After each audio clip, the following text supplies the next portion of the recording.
to remember the life of this book. But seriously, hello guys. Uh, Welcome to book reading of Aesop's Fables.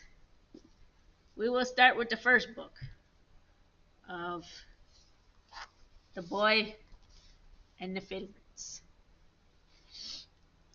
Okay. A boy put his hand into a jar of filberts and grasped as many as his fist could possibly hold. When he tried to pull it out again, he found he couldn't do so, for the neck of the jar was too small to allow for the passage of so large of a handful. Unwilling to lose the nuts, but unable to withdraw his hand, he burst into tears. A bystander who saw where the trouble lay said to him, "Come, my boy, don't be so greedy. Don't be content with the half of amount, and you'll be able to get your hand out of the air without difficulty." Well, the moral of this story is pretty obvious. The boy was being silly and didn't think of doing this. Tipping the jar upside down. Because he could have done that and then just get more nuts out of the jar, but I guess it's what you gonna do. Okay, next story. This one I like to call The Fox Without a Tail. Ooh, okay.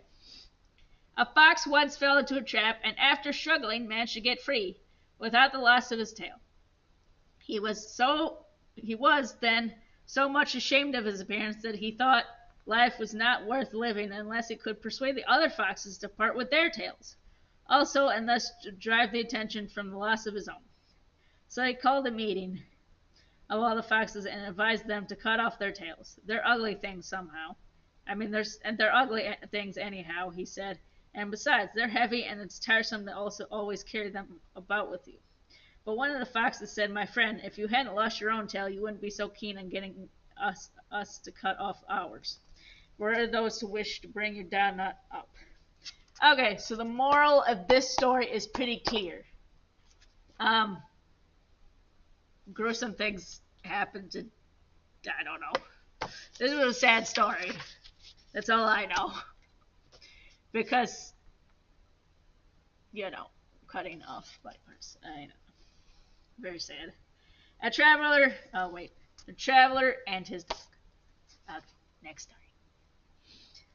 A traveler was about to start on a journey and said to his dog, who was stretching himself by the door, "Come, what are you yawning for? Hurry up and get ready.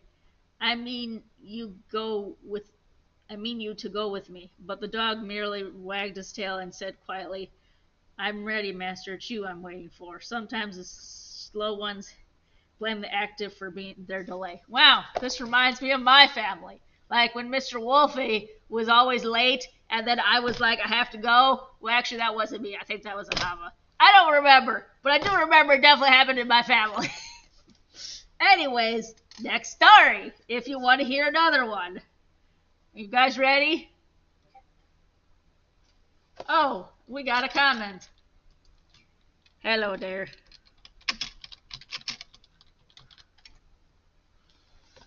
Hello, person in audience. Okay, this one's called The Shipwrecked Man and the Sea. A shipwrecked man cast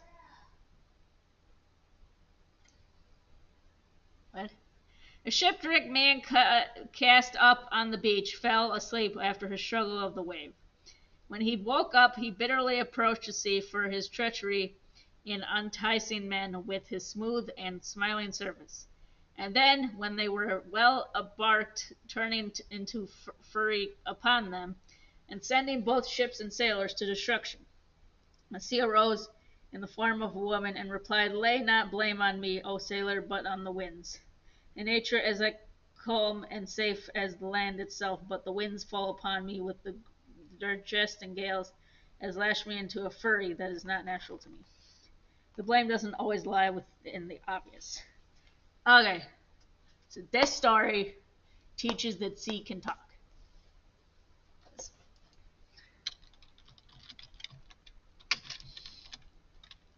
It's pretty gruesome. I don't know how to gruesome story. I'm having trouble replying to people in the comments. There we go.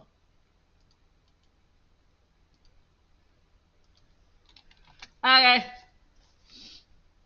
That was a nice story. And the moral is the sea can talk, apparently. I don't know. But then again, I'm a talking Dhole, so I don't know. The wild boar and the fox.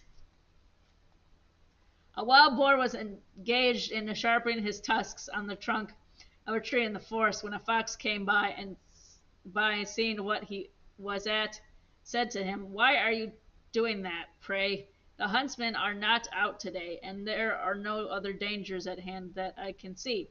"True, my friend," replied the boar, "but in instance my life is in danger, I shall need to use my tusks. There will be no time to sharpen them then. Prepare your defense before the enemy approaches." Alright. I think the moral is pretty clear. I don't know why the fox is saying pray when foxes don't usually eat pig, especially not my nephew Dick. Anyways. Let's see what's wrong about this. Okay. Next one. This is the last one we're doing because this might be taking too long. Is Mercury and the sculpture. Mercury wanted to know in the station he was held by mankind. So he disguised himself as a man and went to the sculpture studio, where there was a number of statues. Seeing a statue of Jupiter, he asked the price. "A crown?" said the sculptor. "Is that all?" he said, laughing and pointing to one of Junio. "How much is that?" That was the reply, "is half a crown." "And how much for that one? Over there," he continues, pointing to a statue of himself. "Oh, I'll throw him in for nothing if you buy the other two," said the sculptor. Nobody can judge his own worth. Okay. So, I